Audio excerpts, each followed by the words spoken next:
Hey, my little angels, how are you? Come in, come in. I'm so excited that you're here. I love book club night. I love book club night. So come in, come in, come in, come in. Be comfortable. I have lots of reading chairs lined up all around here. So we have top chairs, we have hardback chairs, we have the rocking chair for two, 1, 2, and feet pop up. Okay, good. And if you just want to sprawl, we have the meditation cushions. We have the big comfy couch, which 7 of us can fit there, no problem. Now, I do have the hammocks, but I put some body cushions around the back so you can kind of more sit up a bit. You can still fit 3 comfortably, 4 friendly angels, but I thought that would be more comfortable for everyone. What do you guys think? Okay, good, good, good, good. Now, we are reviewing The Orange Girl. I did dress appropriately, and I did do refreshments appropriately. So for the hot beverage today, we have orange tea, and it's my favorite. It's the Tazo Sweet Orange Tea, and it's just got that light, almost orange essence to it. It's not an overly, oh, I'm drinking hot oranges. It's really yummy.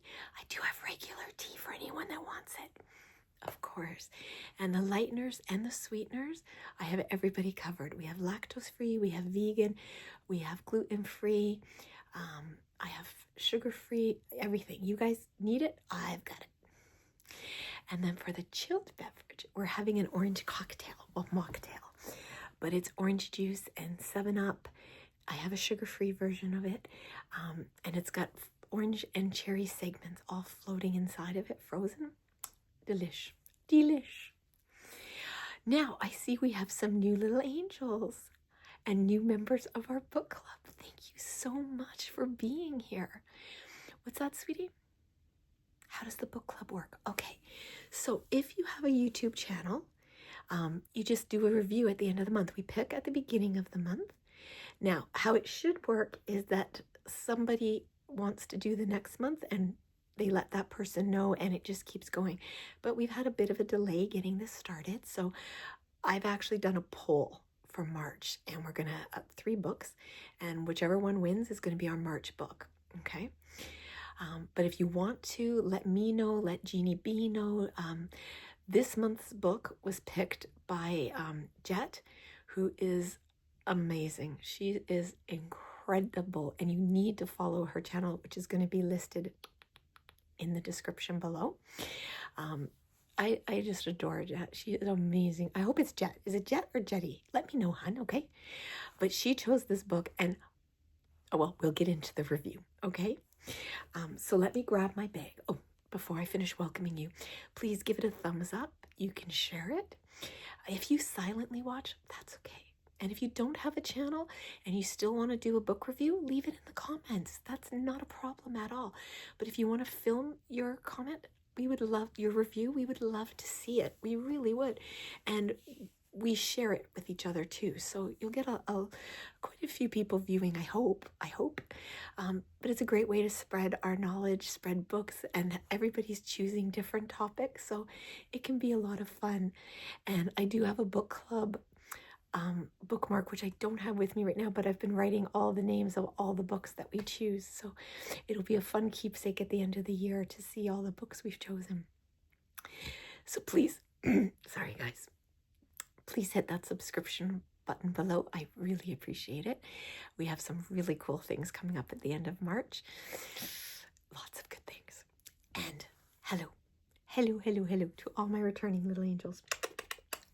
I love you guys so much. I'm so glad you're here. I'm so glad that you enjoy these book club reviews. I enjoy doing them. I love reading. It takes me a little longer now, but between the Kindle, and by the way, I don't care if you read on a Kindle, if you do audiobook, graphic novels, a hardcover, a soft, whatever you do, that's a reading, okay? Don't let anybody judge you or tell you it's not. It is. Anything that increases your knowledge, I'm for. Okay, so let me grab my book because I had to run it in from the car. Oh, the bag? Oh, yes. Baby Angel made me this bag. She painted it for me. Isn't it beautiful? Very apropos, don't you think? I know. here's my copy. And it's by Justine Garter, and it's The Orange Girl. And it's also the same author who wrote Sophie's World. Now, I'm going to read you the back cover, and then I'll get in. Now, this review will contain spoilers. I'm letting you know that now. It will contain spoilers. So, my father died 11 years ago. I was only 4 then. I never thought I'd hear from him again, but now we're writing a book together. To George Road, his father is no more than a shadow of a distant memory. But then one day, his grandmother discovers some pages stuffed into the lining of an old pram chair. The pages are a letter to George, written just before his father died, and a story about the Orange Girl. The Orange Girl begins when his father boards a tram and is captivated by a girl standing in the aisle, and she is clutching a huge paper bag of luscious-looking oranges. Suddenly, the tram gives a jolt, and his father stumbled forward, sending the oranges flying in all directions. The girl looked distraught for an instant, but then simply hopped up the tram, leaving his father with an armful of oranges. After that day, his father became obsessed with finding the Orange Girl and solving the riddle of her identity. Now he is asking his son's help to solve the puzzle. Okay, I'm going to be honest. It was slow getting into it. I did take a little bit to get into it, but once I did, I devoured this book. Devoured oranges. It is awesome. They write so well. The characters are so defined. And when it opens, you have George, who's, 15 now? And he lives with his mother, his stepfather, who's a nice guy. I forget the stepfather's name right now. Hang on.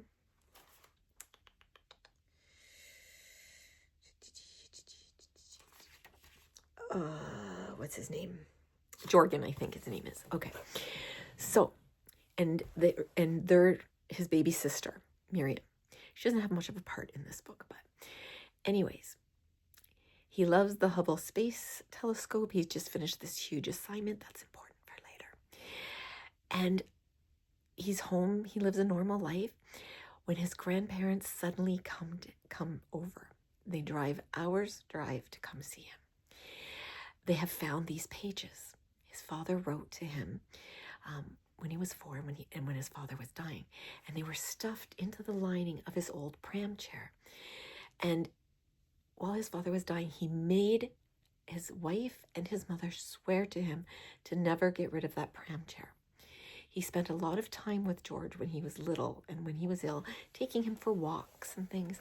So, they're like, okay, maybe it has special memories and he wants him to have it for when he has children. Now, George is a musician as well, and he absolutely is infatuated with the violin girl. But he doesn't have the confidence to approach her just yet. So he gets this, and everyone is like, what does it say? What does it say? And he's like, I'll read this in private. Thank you. So he takes the pages, and he goes into his room, and he locks the door. And he's like, this will stop any of you from coming in. I need this time. And he does read it all in one go. So it opens with exactly the story that we talked about. His father was on the tram, and he was trying to actually help her. And he ended up spilling all of the oranges. And the girl just looked at him as like, you twit. And that's what she said to him. And then she jumped off. And he's like, where did she go? Where is she? So he becomes obsessed almost. Like he goes, I think I love her. Like what is she doing with all these oranges? So he starts to keep an eye out whenever he goes and whenever he's on the tram. And then he gets the idea to go to the market. And he's at the market, and who does he see but the Orange Girl buying the oranges? And she's very carefully examining each orange and choosing the right ones. It takes her quite some time to get 15 of these oranges. And his father, Jan Olaf, is like, what is she doing with them? Casually bumps into her. He actually casually bumps into her several times throughout the beginning of the book. Anyways, she knows his name. And he's like, how does she know my name? And then he sees her again, getting out of a white car with a man inside. His heart broke. He's broken. And he's making up all of these stories about who she is, what she's doing, why is she getting these oranges? Is she sick? Is she tending to someone sick? Is she making oranges to send to countries that need them? It's just one thing after the other. He stalked her, by the way. He diagnosed himself too when he was ill. And you're reading this book, and I'm thinking, his poor mother is going to have to read this story of him being in love with another person. It kind of was bothering me as a married woman. It was like, this kind of sucks. Anyways, then she says to him, I have to go away for 6 months. Will you wait for me? Can you wait 6 months? Can you do that? And then I promise you we will spend every day of the next 6 months together. Now, she says this to him at Christmas Eve. They ended up at the same Christmas Eve Mass. So he promises.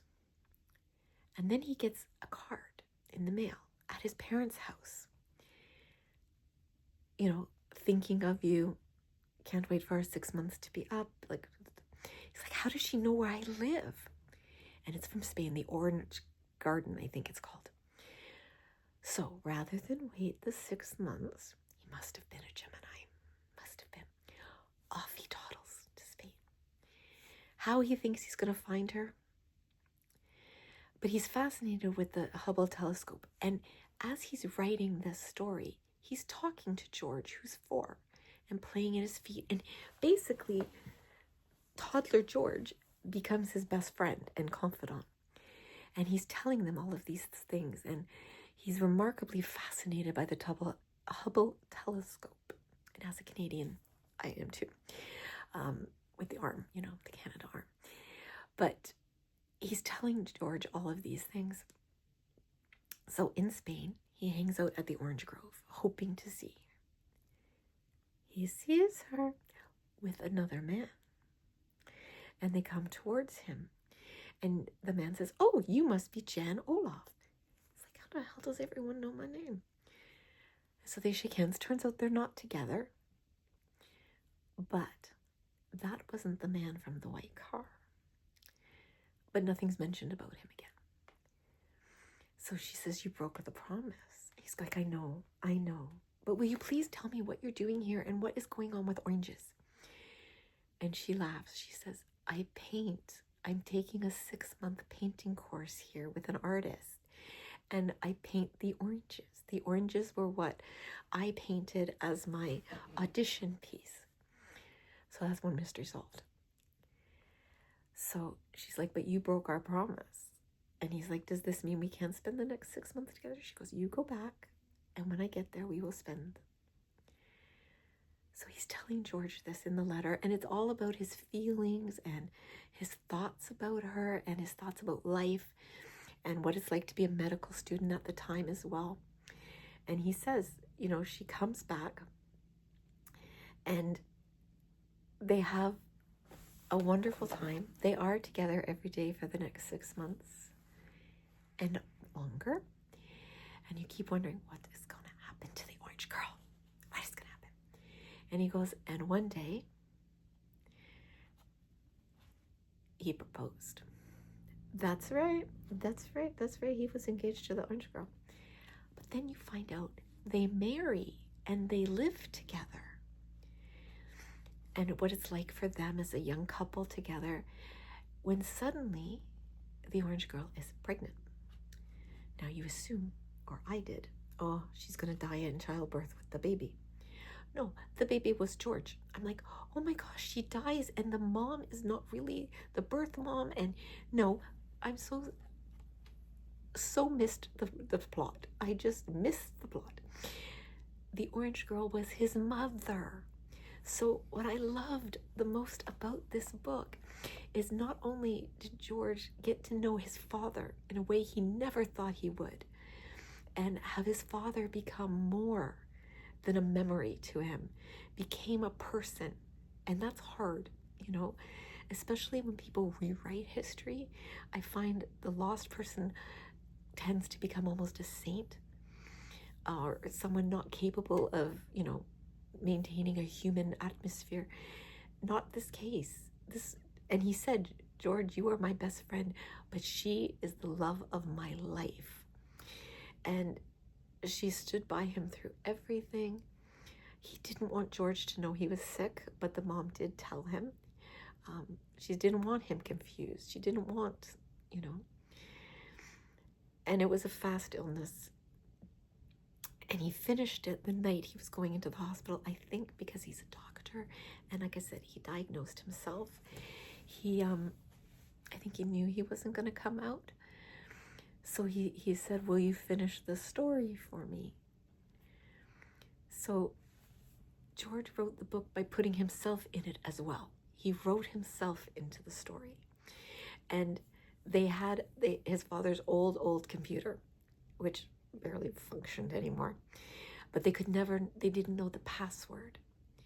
So after reading the book, they booted it up, the old computer. It actually worked. And password. And his mother said, I've tried everything. I don't know what it would be. And George looked at her and he typed in oranges. Ding! There was the book. So he was able to copy and paste and put himself into the book, his own feelings and what he thought after each segment that his father wrote about, and what he thought about his father and how they were becoming close. And it made him feel like he was part of the story as well. And again, he saw his mother in a completely different way. And he promised his mother she could read it. He promised them all they could read it. The grandparents were a little put out that they couldn't read it that night. But the mother asked George, I will read it, but will you be in the house? You don't have to be in the room with me, but be in the house when I read it. He said, of course, I will. And he started calling her the Orange Girl, which she found quite amusing. And she found all of the paintings, and she'd done a painting of his father, and just from memory while she was in school. And that became a bonding experience for them as well. But while he was writing it, he had a question. So he went to his mother and he said, who was the guy in the white car? And she said, please don't ask me that. And he said, who was it? And I'm missing a huge piece of this. Okay, first of all, we'll come back to that. Put a bookmark in that. The reason she knew his name and where he lived, they were best friends as children. Veronica was her name. He knew her from childhood. And she remembered him, but of course she had changed, and he didn't remember her until they met up. So again, they were closer than anything as children. So they already had a friendship. Anyways, back to the question. Please don't ask me who the man in the white car was. Who was it? And his mother's very quiet and looks down, and she looked at him and she said, Jorgen. And George is quite taken aback. He's like, you had 2 boyfriends at the same time? She said, no, I did not. I broke up with Jorgen as soon as Jan came into my life. As soon as I knew we were going to be together, I broke up. And years later, when Jan died, Jorgen expressed his condolence. We met for coffee, and she said it took quite a long time for me to invite him back into my life, and we fell in love. And George asked her, who was the love of your life, though? And she said, it's like I had 2 lives, and they're each the love of my life in different ways. And at the end, you realize that George has decided to approach Violin Girl. And it makes you wonder, will there be a Violin Girl book? So this book I give 5 out of 5, guys. I really enjoyed it. It was a love story. It was a family story. It was a bonding story. it opened my heart to things, and it just made me feel good, you know? I highly recommend, if you haven't read it, try it. I did get this copy on Amazon. It wasn't available on Kindle, even though Amazon says it is, but it wasn't. But please, I think you'll really enjoy it. It was a quick read too. I think it's only 151 pages, but I really enjoyed it. And just thank you so much for recommending this book and choosing it for this month. Everybody, I love you, I value you, I honor you, and I'm so very, very glad that each and every one of you was born.